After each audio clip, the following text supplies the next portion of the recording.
warahmatullahi wabarakatuh.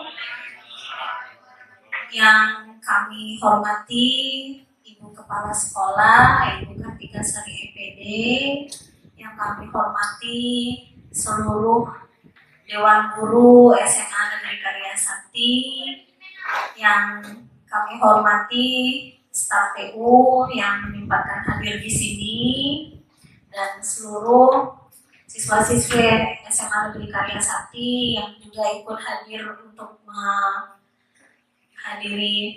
kegiatan diseminasi untuk menyebarkan pemahaman budaya positif. Salawat dan salam marilah kita sanjungkan kepada junjungan besar Nabi Muhammad SAW. Nah, adapun tujuan kami bertiga pada hari ini adalah ingin menyampaikan informasi terkait budaya positif, di mana budaya positif ini di lingkup calon guru penggerak merupakan salah satu modul yang kami pelajari pada modul 1, tepatnya di modul 1.4, yang tuntutan kegiatannya itu harus ada aksi nyata menyampaikan informasi ke lingkungan sekolah, seperti itu. Nah, harapannya adalah dari hasil diseminasi ini kita sama-sama mempunyai persepsi yang sama terkait menumbuhkan budaya positif di sekolah, kemudian bisa menimbulkan kesadaran baru tentang bagaimana menerapkan disiplin positif di sekolah, seperti itu. Dan untuk lebih formalnya, mohon Ibu Operator kami memperkenalkan diri para calon CGP Angkatan 11 Musirawas dari SMA Negeri Karya Sakti. Kebetulan kami sudah izin untuk berkolaborasi biar harapannya laporannya lebih efisien, seperti itu. Ada Ibu Rizky Rosalina SPD, kemudian ada Ibu Sri Wulandari, dan ada saya sendiri, Nurul Fatwa. Nah, sekarang kita langsung saja ya Bapak Ibu masuk ke materi. Tolong Ibu. Tentang konsep inti budaya positif. Nah, di mana di pembelajaran konsep ini ada 8 poin yang perlu perlu kita pahami bersama-sama. Yang pertama itu tentang perubahan paradigma belajar, kemudian tentang disiplin positif, selanjutnya tentang nilai-nilai kebajikan, kemudian kebutuhan dasar manusia, ada juga motivasi perilaku, kemudian posisi kontrol guru, keyakinan kelas, dan yang terakhir itu segitiga restitusi. Lanjut, Bu. Nah, sekarang kita bahas terlebih dahulu tentang konsep yang pertama terkait perubahan paradigma belajar.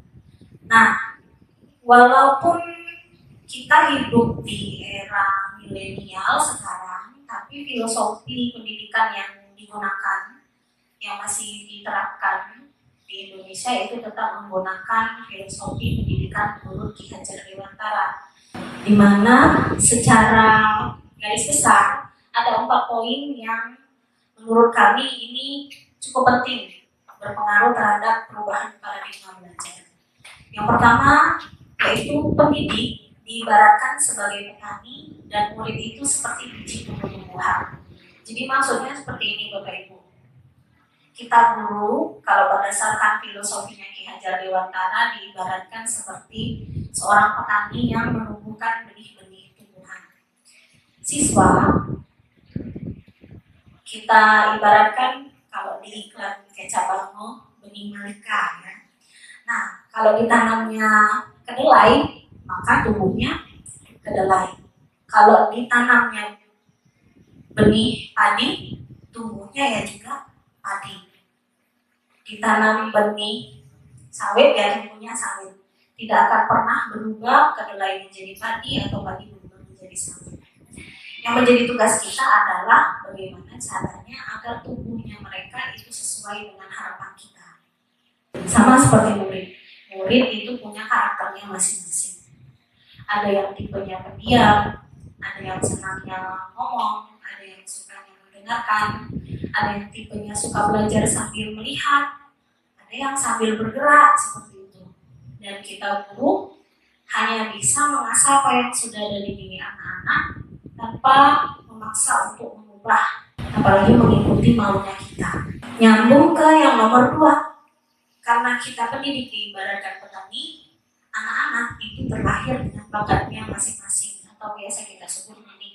Sehingga tugas guru menuntun agar anak tumbuh dengan selamat dan bahagia. Nah, ini yang poin pentingnya, selamat dan juga bahagia, sesuai dengan kodrat alam dan kodrat zaman.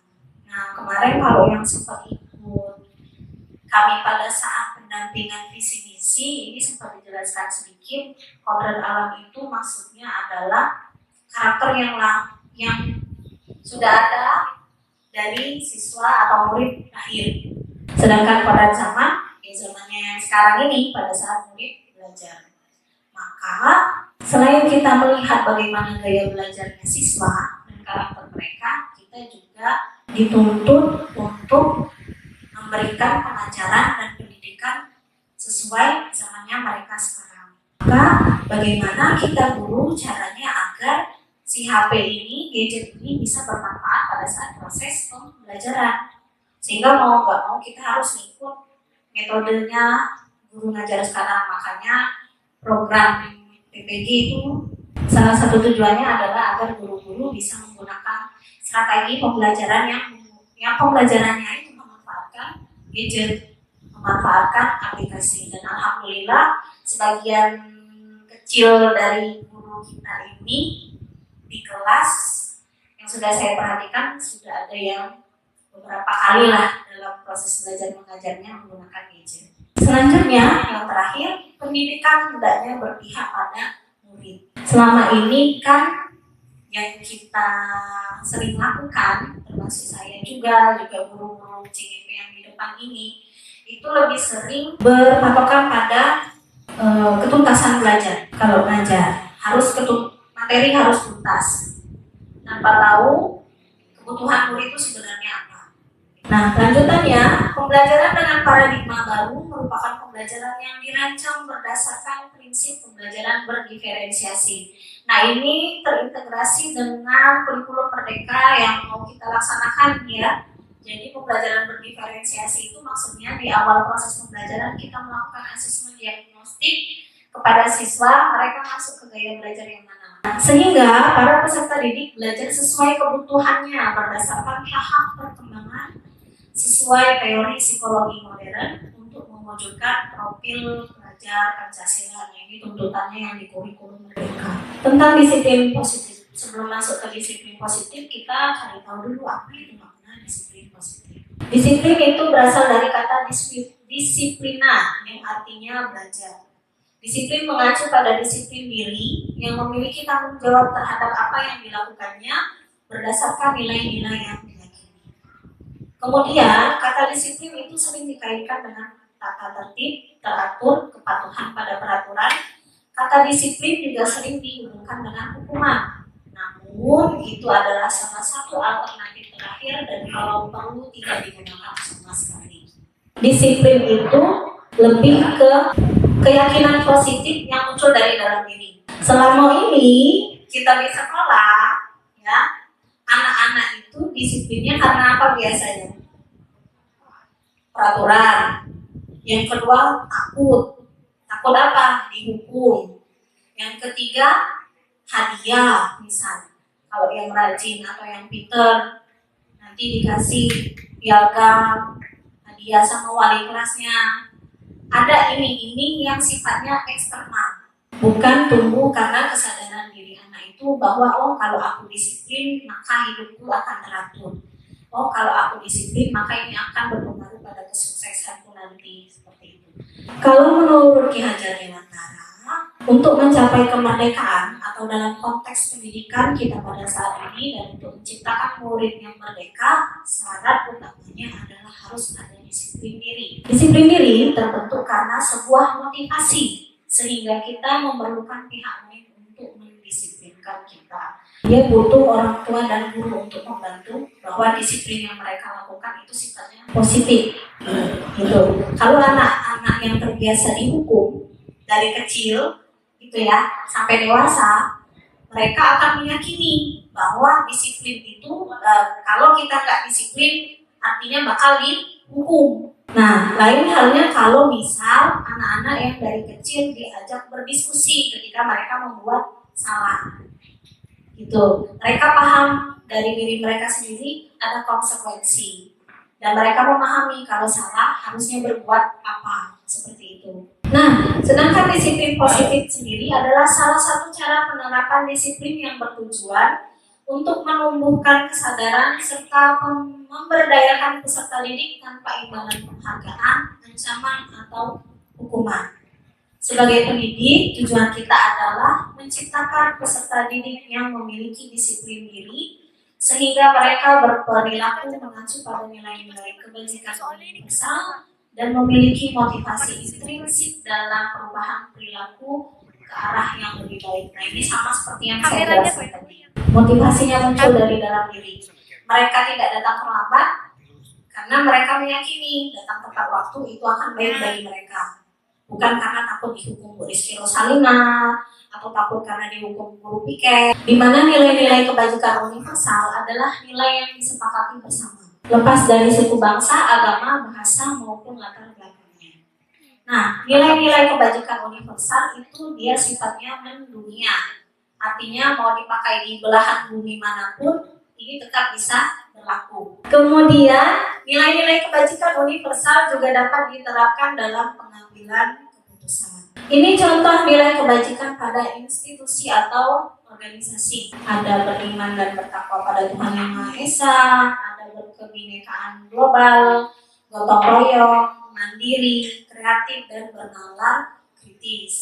Kemudian kalau menurut ID Primary Years Program, nah ini program pembelajaran pada anak usia dini ya dari 3 sampai 12 tahun. Kalau bahasa kerennya pembelajaran tematik, kalau kata kita ya, pembelajaran tematik itu poin nilai kebajikan pada toleransi, rasa hormat, integritas, mandiri dan lain-lain.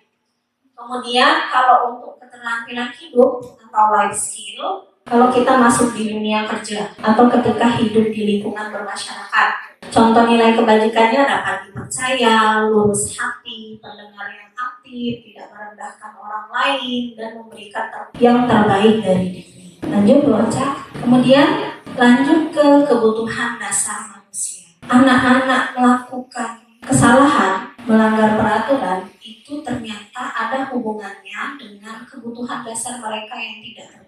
Kebutuhan dasar itu apa? Segala sesuatu yang kita lakukan untuk mendapatkan apa yang kita inginkan. Nah, gambarnya itu ada perempuan yang banyak inginnya itu ya. Seluruh tindakan yang kita lakukan memiliki tujuan tertentu dan semua usaha terbaik yang kita lakukan adalah dalam rangka kebutuhan dasar kita terpenuhi dengan baik. Panjang banget ya pengertiannya. Saya ringkas saja lah. Jadi maksudnya gini Bapak Ibu. Misal ada siswa yang ribut di kelas pada saat gurunya menjelaskan. Kalau kita mengikuti alur tentang segitiga restitusi, itu ternyata kalau ditelusuri biasanya anak yang suka ngobrol di kelas di rumahnya itu sering tidak didengarkan. Makanya dia pengomong banget. Kemudian ada juga yang dia caper. Kan ada siswa yang zaman kita kemarin kayak cat surupan tuh ya, upload foto yang gak karu-karuan gitu ya. Nah itu ternyata kebutuhan dasarnya dia ingin merasa dicintai dan disayangi. Dimana kebutuhan dasar itu dia tidak peroleh di rumah. Akhirnya dia nyari tempat biasanya di lain gitu. Nah kita guru dituntut untuk mencari tahu dulu yang tidak ada di anak itu. Barulah kita bisa mencari tahu solusi apa yang tepat. Nah kita kan sejauh ini bukan Bapak Ibu aja ya, maksud saya CGP yang di depan ini selama ini kan sering menghakimi tanpa tahu apa yang kurang dari anak itu, kebutuhan dasar apa yang belum terpenuhi di anak itu. Untuk selanjutnya tentang macam-macam kebutuhan dasar, tentang penjelasan yang lain-lain itu dilanjutkan sama Ibu Rizky Rosalina dan Ibu Ulan. Untuk yang kedua ini gilirannya Ibu Rizky Rosalina untuk menjelaskan tentang macam-macam kebutuhan dasar manusia. Terima kasih Ibu Lul. Selamat pagi Bapak Ibu semuanya.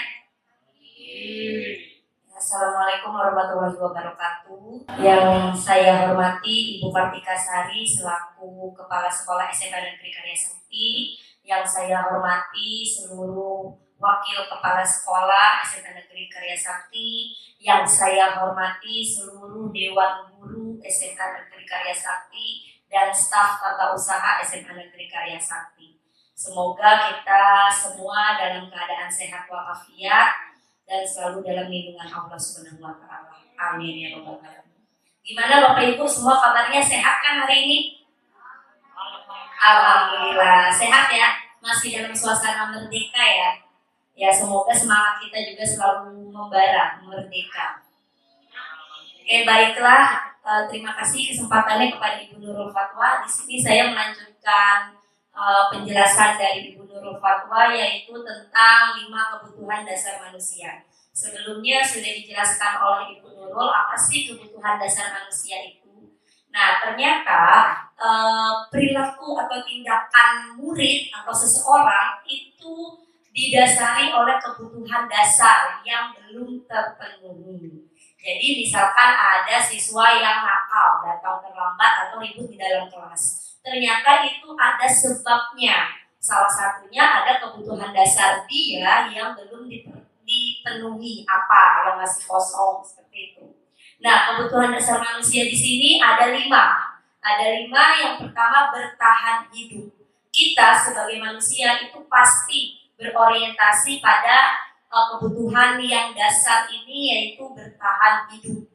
Ya, bertahan hidup itu seperti kesehatan, makan, minum, kebutuhan pokok, pakaian, tempat tinggal, keamanan. Ini paling prioritas ya Bapak Ibu, yang namanya kita sebagai makhluk hidup pasti kita membutuhkan ini untuk bertahan hidup.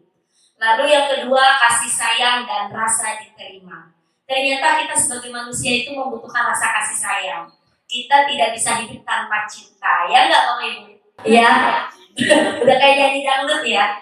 Oke. Nah, ternyata kita itu membutuhkan rasa kasih sayang dan rasa diterima ya, baik dengan orang lain maupun di dalam suatu organisasi di lingkungan kita.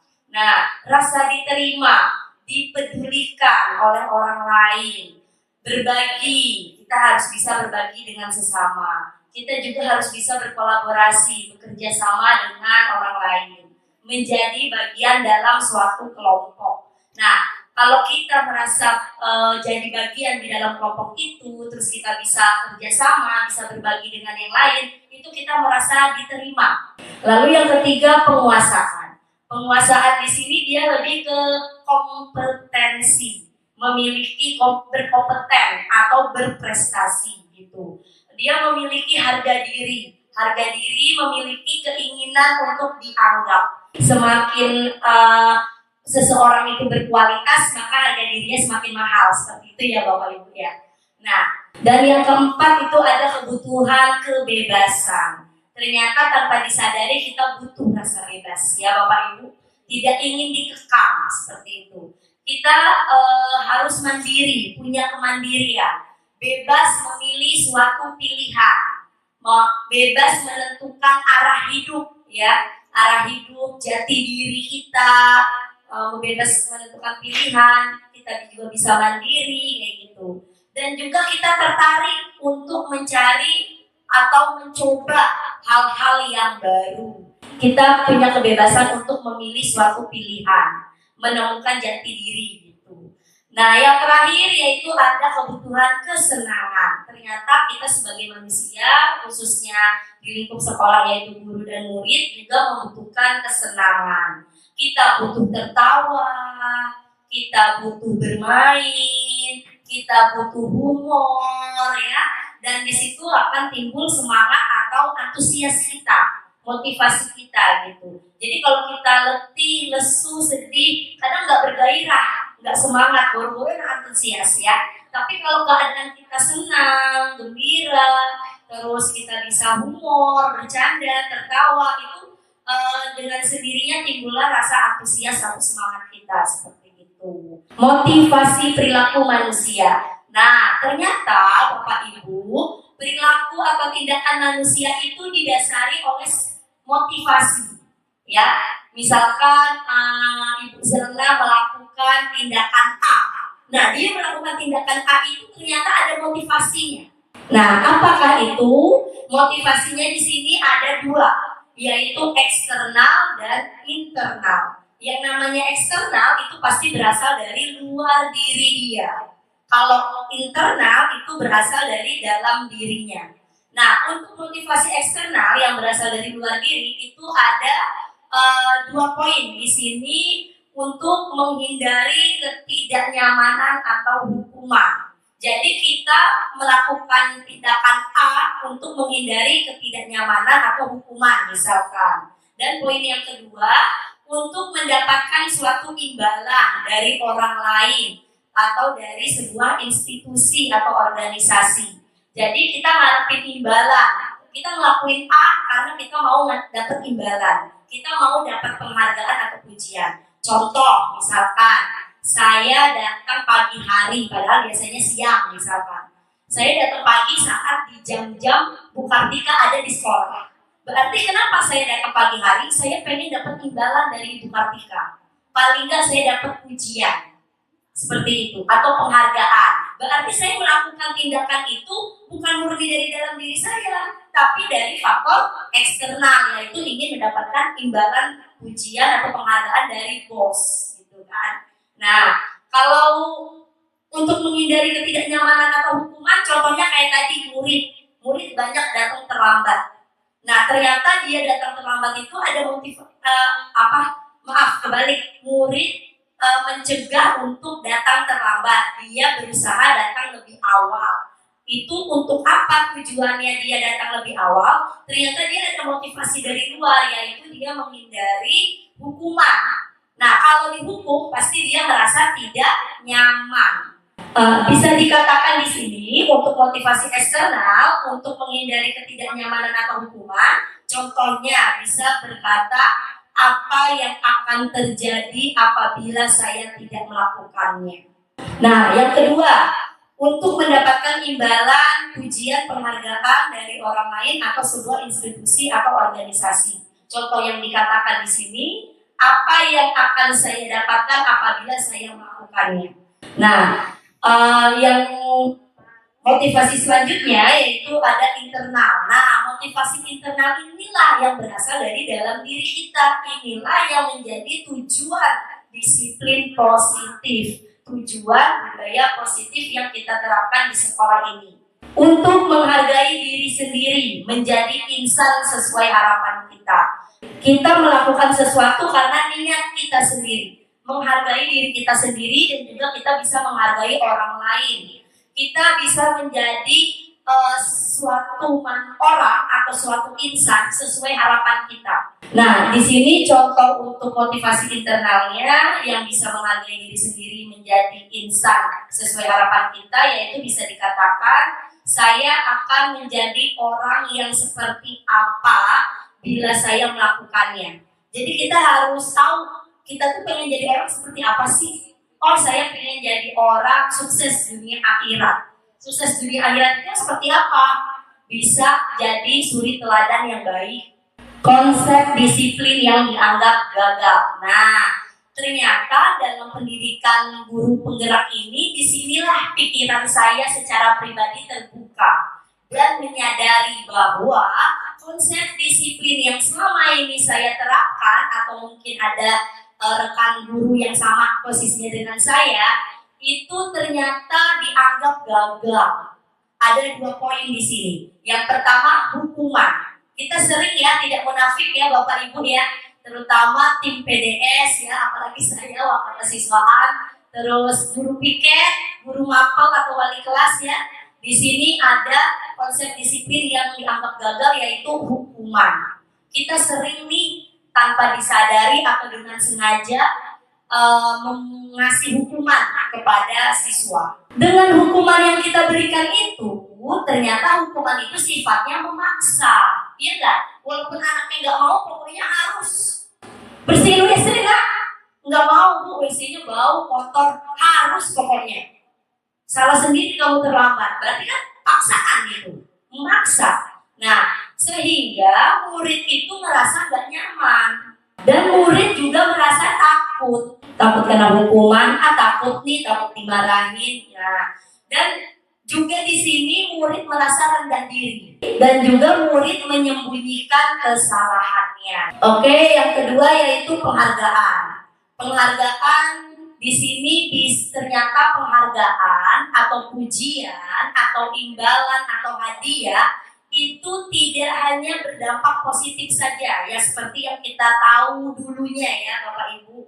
Ternyata penghargaan, hadiah, pujian itu ternyata ada juga dampak negatifnya. Nah, apa itu dampak negatifnya? Salah satunya yaitu bisa merusak hubungan. Contohnya, misalkan Bu Nurul dapat imbalan dari Bu Kartika selaku kepala sekolah. Tanpa disadari ada loh yang iri dengan beliau. Kok Bu Nurul terus sih yang dapat hadiah? Gitu. Nah, dengan rasa iri dengki itu, maka bisa merusak hubungan di antara kita, gitu. Merusak tali silaturahmi. Dan juga yang kedua bisa mematikan kreativitas. Ya misalkan kita mau bikin apa nih, nah terus dikasih hadiah, kayak inilah lomba sekarang. Kita kreativitas, dekorasi, pembuatan taman dan kelas, ya Pak Untung ya untuk lomba 17-an. Ujung-ujungnya kalau menang dikasih hadiah, hadiah itu berupa penghargaan atau pujian atau sertifikat seperti itu. Nah itu ternyata bisa mematikan kreativitas Pak. Dia ingin berkarya, ingin berkreatif kalau ada hadiahnya. Kalau nggak ada hadiahnya, dia malas untuk berkarya. Padahal dia punya talent dalam kreativitas itu. Padahal anaknya kreatif gitu, aktif gitu. Tapi dia malas ngembangin kreativitasnya kalau tidak ada iming-iming hadiah seperti itu. Terus yang ketiga, menghukum tidak efektif. Nah, jadi tanpa disadari penghargaan ini sifatnya menghukum juga. Menghukum yang tidak efektif. Kita ubah sedikit demi sedikit secara bertahap ke arah yang lebih baik yaitu restitusi. Restitusi itu tawaran. Jadi kita ngasih tawaran ke murid seperti itu untuk mengembangkan potensi yang dia miliki. Nah, di sini yang lebih jelasnya ada 3. Ada hukuman, ada konsekuensi, dan ada restitusi. Ternyata hukuman dan konsekuensi itu berbeda ya Bapak Ibu. Nah, di sini hukuman itu dia tidak terencana. Tiba-tiba sifatnya. Oh, baru ketahuan ada siswa terlambat tadi. Tanpa kita rencanain, kita otodidak lah dadakan tiba-tiba oh iya itu siswa kotor bersihin. Nah kan nggak direncanain sebelumnya.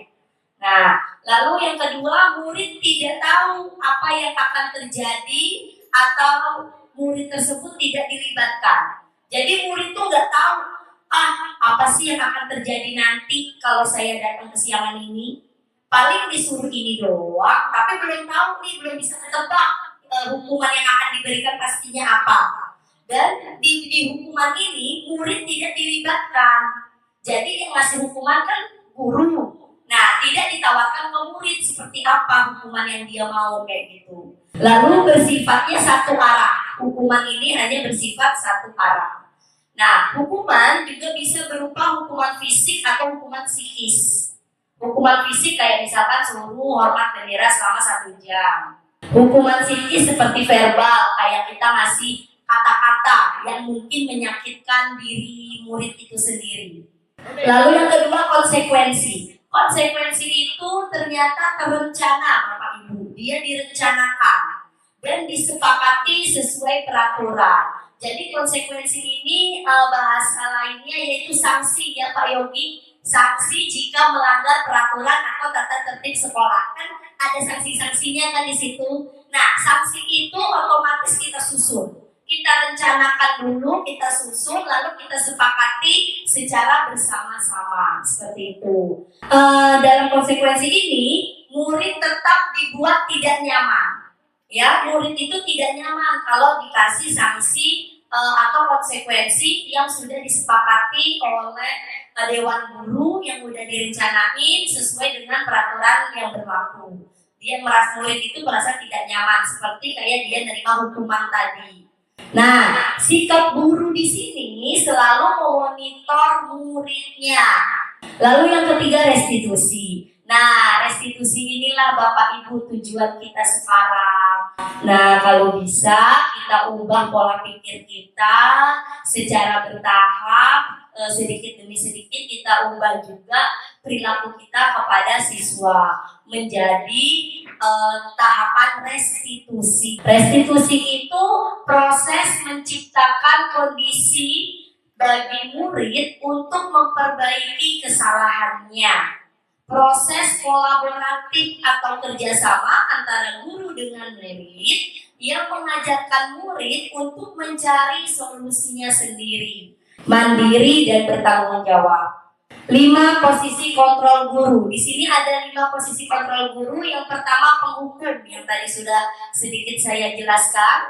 Yang kedua pembuat merasa bersalah. Di sini kita menciptakan suasana yang hening, ngomong murid, berbicara dengan murid secara lembut, tapi kata-katanya itu membuat murid itu merasa bersalah. Jadi seolah-olah kita membuat murid itu menyesal, merasa dia itu dirinya salah gitu dan mengecewakan orang lain. Yang ketiga yaitu teman. Kita bisa memposisikan diri sebagai teman. Teman ini pastinya kita berbicara dengan lembut, diajak ngobrol, diskusi di suatu tempat ya. Nah itu kita ngomong secara intern, pendekatan personal, kita anggap murid itu sebagai teman kita. Lalu yang keempat pemantau. Pemantau di sini kita mengawasi perkembangan perilaku murid gitu dengan adanya catatan-catatan seperti kayak buku kasus, pencatatan bobot poin pelanggaran dan lain-lain ya. Nah yang terakhir manajer. Manajer di sini kita mengajak murid untuk berdiskusi, pendekatan personal, berkolaborasi, kerjasama, menuntun murid agar murid bersedia memperbaiki kesalahannya dan mencari solusinya sendiri agar murid bisa menjadi mandiri dan bertanggung jawab atas kesalahannya tersebut. Ada contoh penerapan posisi kontrol guru. Nah, di sini yang saya sebutkan tadi salah satu kasusnya ada murid yang terlambat datang ke sekolah. Kalau dia sebagai penghukum, dia pasti memerintahkan murid, contohnya bersihkan kamar mandi dan WC murid, Nah, yang kedua, kita memposisikan diri sebagai pembuat merasa bersalah dengan berkata, berapa kali ibu atau bapak harus memberitahu kamu, Yang ketiga yaitu kita sebagai teman, kita ngobrol, kita anggap murid sebagai teman. Ayo dong ikuti aturan sekolah. Tolong bantu bapak atau ibu ya. Sekali ini saja kamu bisa saya maklumi. Tetapi lain kali jangan berbuat seperti ini lagi ya. Nah, kata-katanya agak lembut ya, seperti ngobrol sama teman.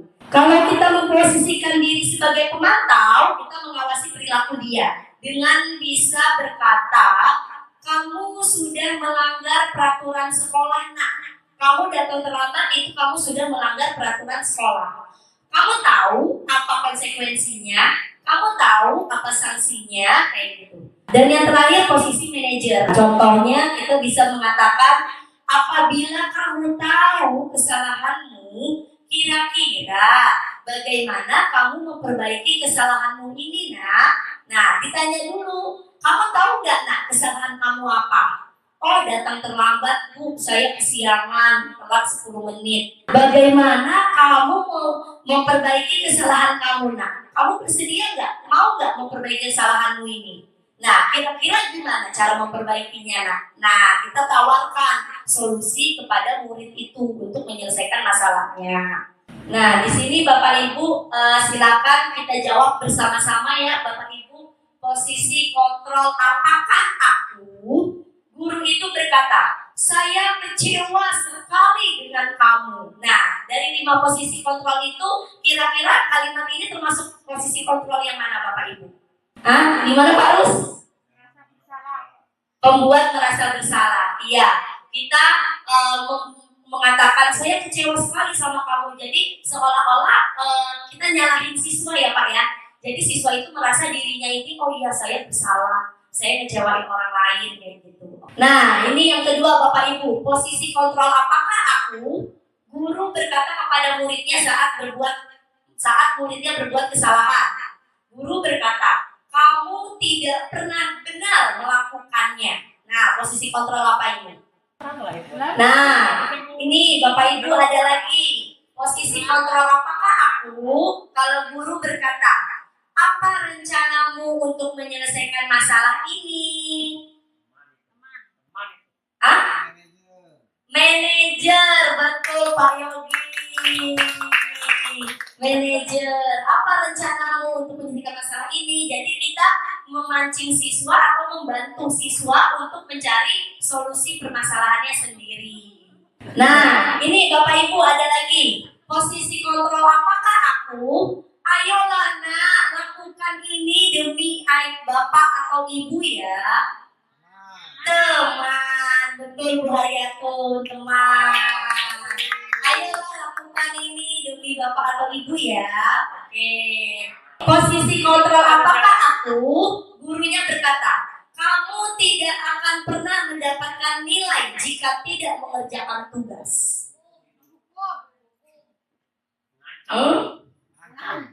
Ayo, kamu tidak akan bisa dapat nilai kalau nggak ngerjain tugas. Nah,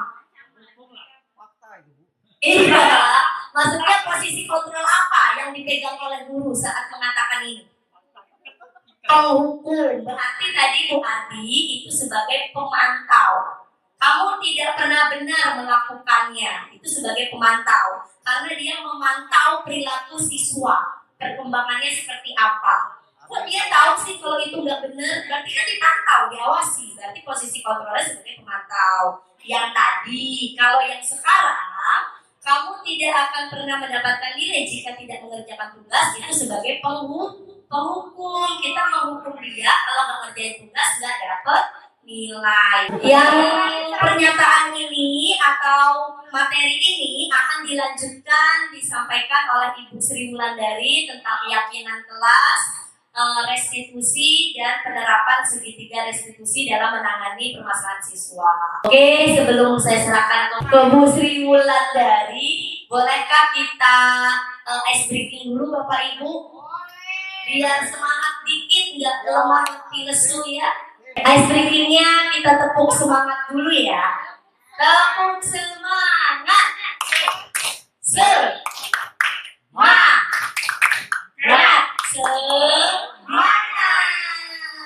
Ya, sekali lagi. Tepuk semangat. Semangat. Semangat. Oke, terima kasih Bapak Ibu. Ya, saya mohon maaf apabila dalam penyampaian ada yang salah dan hilaf. Saya akhiri. Wassalamualaikum warahmatullahi wabarakatuh. Terima kasih Bu Ocha, semuanya jadi semangat. Masih semangat nih Bapak Ibu. Yang terhormat Ibu Kartika sebagai selaku Kepala Sekolah SMA Negeri Karya Sakti, yang saya hormati teman-teman guru yang sudah sempat hadir dalam acara kami hari ini. Mungkin agak sedikit ini membosankan apa Bapak Ibu? Masih semangat ya? Semangat, alhamdulillah. Saya lanjut saja biar tidak semakin kemana-mana. Di sini adalah keyakinan kelas. Saya akan membahas materinya adalah keyakinan kelas ini mengapa? Pertama kita menjelaskan mengapa pertanyaan mengapa keyakinan kelas bukan peraturan kelas. Nah di sini pasti Bapak Ibu lebih ke peraturan kelas ya. Tapi di sini kami belajar itu tentang keyakinan kelas. Nah sebelum menjawab pertanyaan tersebut, kenapa harus keyakinan kelas bukan peraturan kelas? Keyakinan kelas adalah nilai-nilai kebajikan atau prinsip-prinsip universal yang disepakati bersama secara universal, lepas dari latar belakang suku, negara, bahasa, maupun agama. Menurut Gosen tahun 1998, suatu keyakinan akan lebih memotivasi seseorang dari dalam maksudnya intrinsik.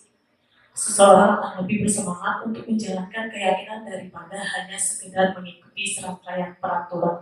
Jadi keyakinan kelas itu kalau kita buat di dalam kelas lebih ke kesepakatan antara guru dengan siswa. Jadi anak-anaknya itu kita ajak untuk menyepakati apa saja yang boleh kita laksanakan di kelas. Itu Bapak Ibu. Jadi kalau peraturan ini kan dibuat secara sepihak, tanpa secara bersama-sama. Jadi kalau anak-anak itu diajak untuk melaksanakan keyakinan tersebut, dia lebih seperti oh ya ini meyakinkan diri, oh ini saya yang buat, jadi saya bisa melaksanakannya dari dalam dirinya, percaya diri, oh ini sebenarnya saya membuat keyakinan ini secara bersama-sama, bukan berdasarkan teman saya yang lain atau yang pihak dari luar. Jadi kesepakatan bersama ini, keyakinan kelas ini dibuat secara sepakat bersama-sama, kemudian ini dilaksanakan biasanya sebelum melaksanakan pembelajaran. Nah itu biasanya kita komitmen 1 semester ini keyakinan kelas kita seperti itu. Jadi anak-anak lebih yakin pada dirinya sendiri bahwa itu keyakinan yang sudah dibuat. Seperti itu Bapak Ibu. Next Ibu aja. Keyakinan kelas, kenapa keyakinan kelas bukan peraturan kelas seperti itu? Ada perbedaannya. Keyakinan kelas bersifat abstrak daripada peraturan kelas yang lebih rinci dan konkret.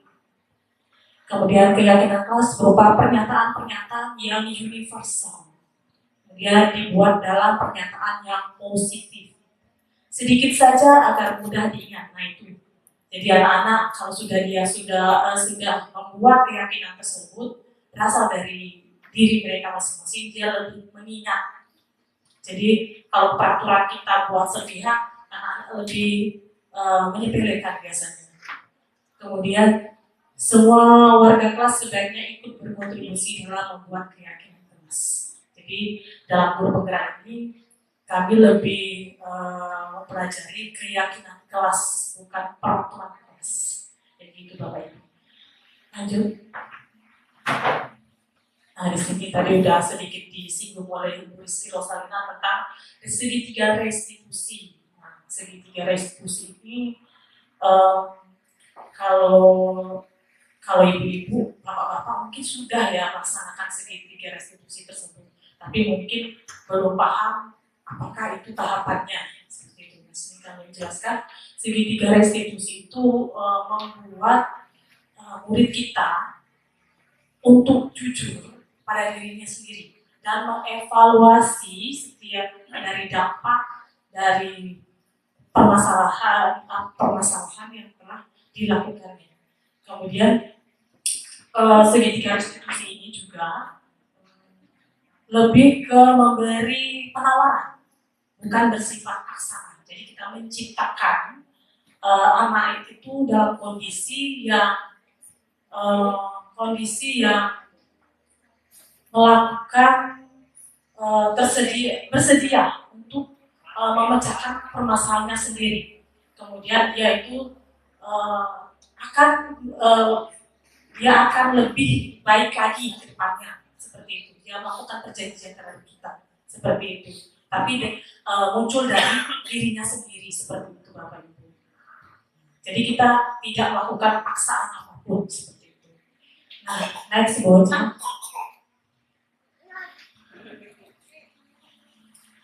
Nah, di tahapan ini, di segitiga restitusi ada beberapa tahapan, yaitu menstabilkan identitas.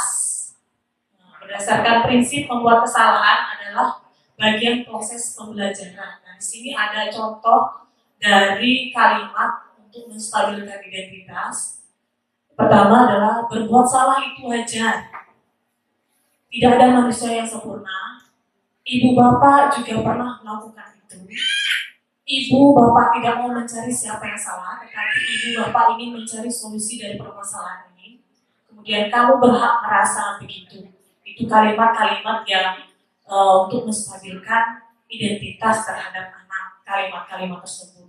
Biasanya kita kan langsung terjadi permasalahan langsung gas ya Bapak Ibu, seperti saya ini seperti itu ya. Enggak, jadi setelah saya masuk dalam Ibu Andi, setelah saya masuk dalam guru penggerak ini, saya berpikir dan mencoba untuk melaksanakan segitiga restitusi ini dengan tenang, sabar, Bapak Ibu. Intinya sabar. Apa tuh? Ya, sabar. Next. Sabar dong, masih ada di belakang. Selengku. Ya, kita lanjut validasi tindakan yang salah. Berdasarkan prinsip setiap perilaku berupaya memenuhi kebutuhan tertentu. Jadi ada permasalahan, contohnya kalau kalimat yang kita ucapkan terhadap anak, contohnya seperti ini, kamu pasti punya alasan mengapa melakukan hal tersebut. Kamu patut bangga karena telah melindungi sesuatu yang penting buat kamu. Jadi kita itu membuat anak lebih nyaman dengan kalimat-kalimat yang kita lontarkan. Seperti itu. Jadi kita itu lebih ke ilmu psikolog. Kita belajar ilmu psikolog juga. Yang terakhir adalah menanyakan keyakinan. Berdasarkan prinsip teori kontrol bahwa dasarnya kita termotivasi secara intrinsik dari dalam. Contoh dari kalimat yang kita lakukan terhadap anak yaitu apa keyakinan kelas kita. Kita ulangi lagi. Setelah kita melakukan keyakinan kelas, kita ulangi lagi terhadap anak yang bermasalah tersebut. Apa keyakinan kelas kita? Kita tanya lagi kepada anak tersebut. Seperti apa gambaran sebuah kelas yang ideal menurut kamu? Kemudian, kamu ingin menjadi orang yang seperti apa?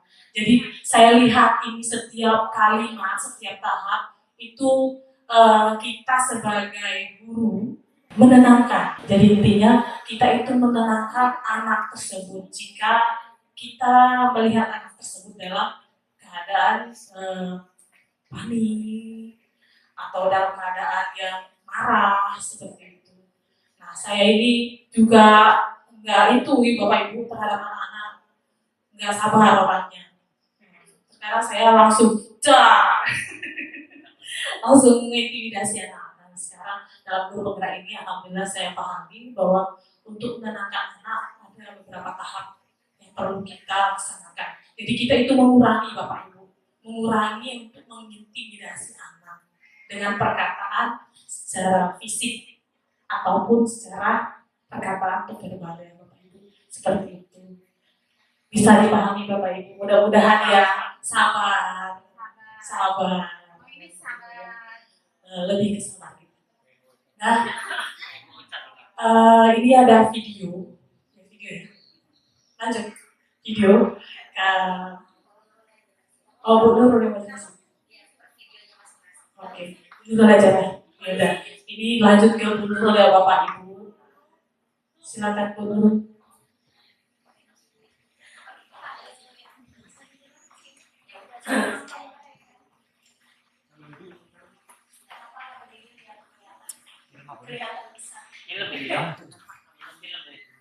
Jadi ini ya Bapak Ibu, alhamdulillah dari kami bertiga sudah menjelaskan terkait materi budaya positif ya kepada Bapak Ibu. Harapannya apa yang sudah kami sampaikan tadi paling tidak adalah sedikit yang nempel di Bapak Ibu dan mudah-mudahan bisa memberi perubahan dan kesadaran diri ya di diri kita bahwa dalam proses membersamai siswa lebih-lebih kalau mereka sedang melakukan kesalahan itu ternyata posisi yang cukup ideal untuk diterapkan itu adalah posisi guru sebagai manajernya. Namun, nah ini tadi sempat belum disampaikan juga ya Bapak Ibu. Lalu apakah posisi penghukum, pembuat rasa bersalah, teman, pemantau itu menjadi tidak ideal? Ya tidak. Artinya ada atau kasus-kasus tertentu yang mau nggak mau kita harus memposisikan diri kita sebagai seorang guru hukum. Lebih-lebih kalau misal itu kasusnya melibatkan murid yang banyak. Nah ini sempat menjadi bahan diskusi yang cukup panjang waktu itu kami kemarin bahas. Kalau mau pakai segitiga restitusi terhadap 20 orang siswa yang terlambat, maka waktu kita habis untuk merestitusi siswa satu persatu. Maka yang dipakai apa? Pakai keyakinan sekolah, bukan pakai keyakinan kelas. dan proses restitusinya pun langsung bareng-bareng. Ya, perlu ada konsekuensi tidak? Perlu tetap, tapi konsekuensi itu dihadirkan oleh siswanya langsung. Jadi bukan kita yang menghukum.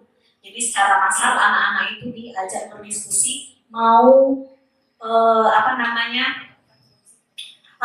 jadi kita yang menawarkan kira-kira hal apa yang nantinya bisa kalian lakukan untuk menebus kesalahan ini. Itu pertanyaannya. Itu ya Bapak Ibu. Nah, ini ada 3 contoh video ya terkait kegiatan segitiga restitusi yang sudah kami lakukan bertiga. Mohon maklum ya Bapak Ibu kalau para aktornya masih sangat aduh, saya tuh nggak pede sebetulnya mau nampilin, ya Allah, muka saya tuh nggak bagus banget. Maksudnya mohon dimaklumi aktor-aktornya masih baru gitu ya. Tapi yang penting poin intinya adalah mau menyampaikan proses kegiatan segitiga restitusi. Yang agak keren punya Ibu Rizky Rosalina. Kalau punya saya sama Ibu Ulan masih amatir banget gitu ya. Ini contoh yang pertama. Sebentar Bu, ini kasusnya si siswa saat proses belajar dia tidur di kelas. Nah, ini proses restitusinya.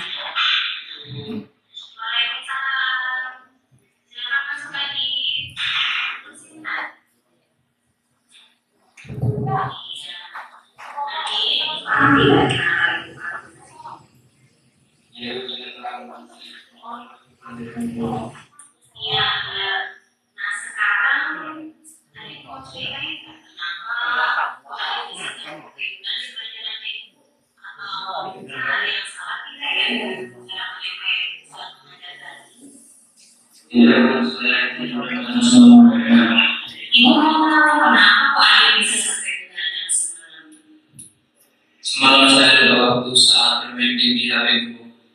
Menurut adik, tindakan itu benar atau salah? Selalu saya tidak disiplin dan lalai. Baik, Ibu terima alasannya adik. Terima kasih karena sudah berlaku jujur. Berbuat lalai itu adalah hal yang manusiawi. Nah, untuk kedepannya adik, tindakan apa yang mau adik lakukan untuk memperbaiki kesalahan adik saat ini? Saya akan membatasi waktu untuk bermain game dan tidak akan tidur terlalu malam. Terus saya akan berusaha agar tidak terulang lagi. Ibu hargai usahanya adik. Dan harapan Ibu ini memang benar-benar tidak akan terulang lagi ya Ibu ya.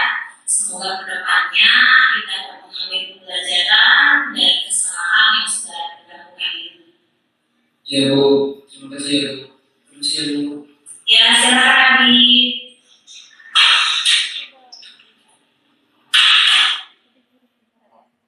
Oke, sekarang lanjut ke video yang kedua ya, videonya Ibu Rizky Rosalina terkait tentang siswa yang datang terlambat ke sekolah.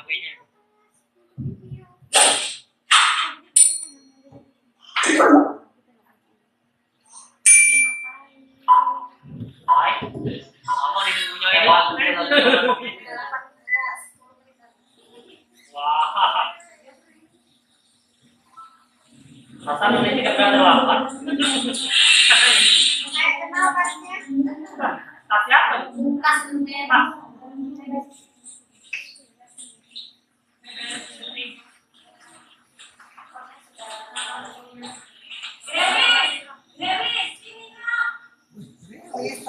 Terlambat makanya itu. Bisakah Grace meluangkan waktu sebentar? Ada yang ingin berbicara dengan Grace? Ayo kita ke ruangan saya, Grace. Saya pertama itu. Masih kudus nih kan? Grace, selamat pagi, Mom.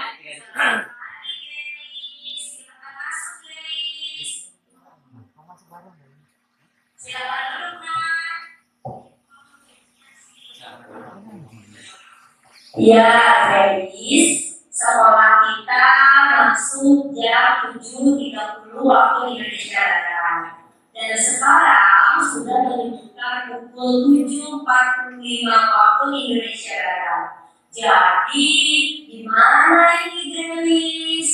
Maaf ya Om, saya terlambat. Baiklah Gelis, saya bisa mengakuinya. Karena tidak ada manusia yang sempurna. Saya pun pernah demikian. Pernah melakukan kesalahan keterlambatan seperti ini.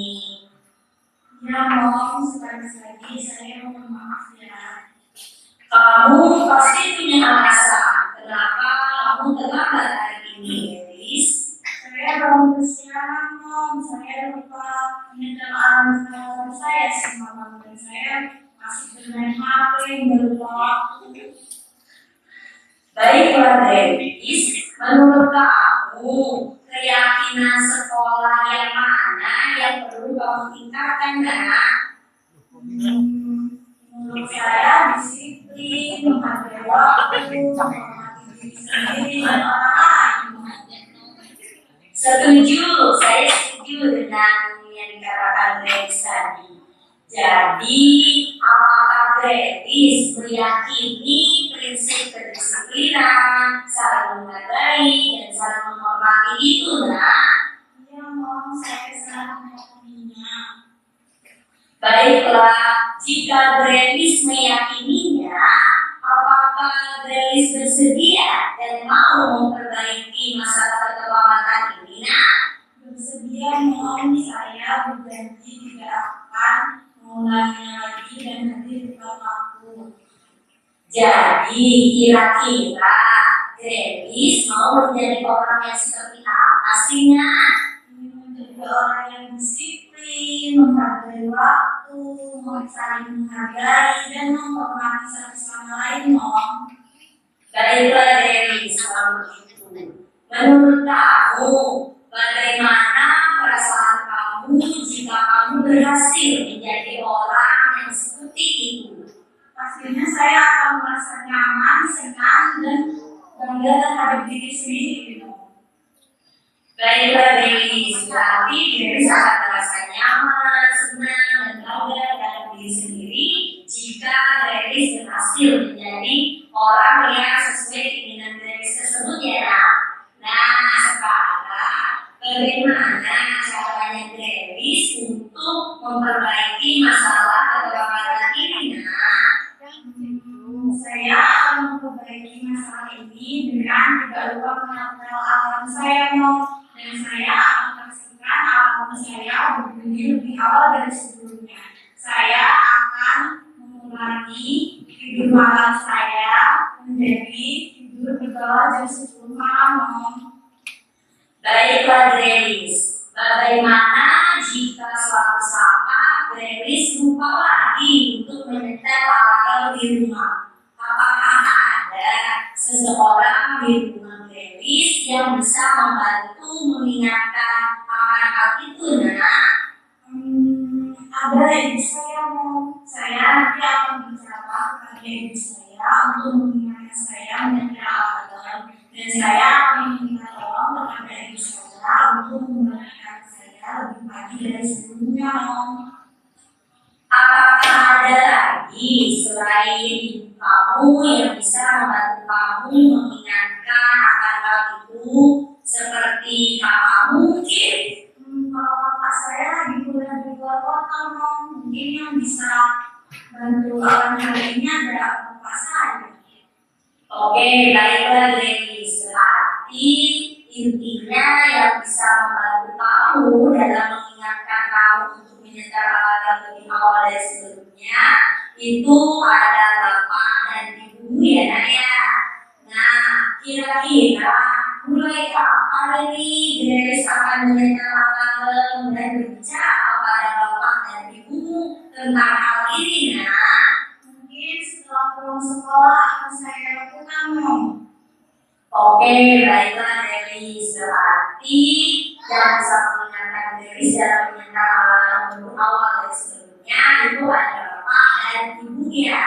Dan Gelis sepulang sekolah ini ingin langsung menyetel alarm dan bicara dengan bapak ibu untuk membantu Gelis membangunkan lebih pagi dari sebelumnya itu, ya, Nak? Nah, oke, berarti sekarang Kira-kira nih, ada lagi nggak yang perlu Grace lakukan agar Grace tidak bangun kesiangan lagi? Sebaiknya tidur lebih awal, hindari tidur larut malam dan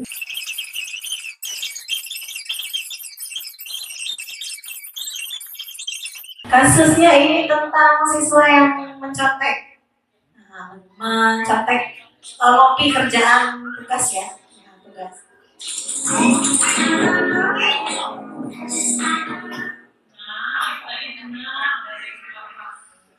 Voting nggak salah ini. Voting.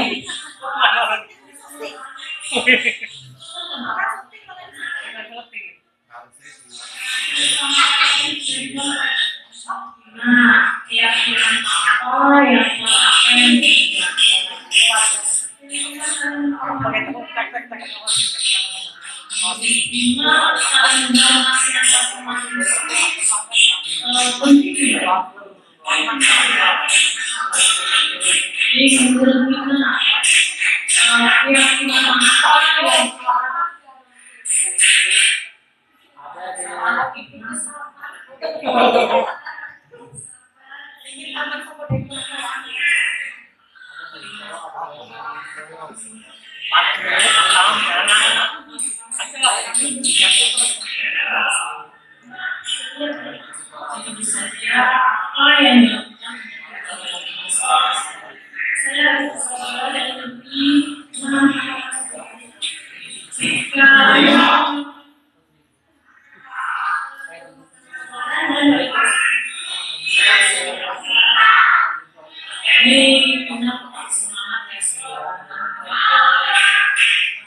Ya, karena bulan nggak dapat tempat yang sepi. Jadi alhamdulillah tadi kan agak aman kan Bu, walaupun bukan tidak terkontrol ya. Nah, alhamdulillah berakhir sudah kegiatan diseminasi yang kami lakukan 3 orang calon pemilih penggerak angkatan 11 ini. Mudah-mudahan tidak bosan ya Bapak Ibu, masih ada beberapa kegiatan aksi nyata lagi.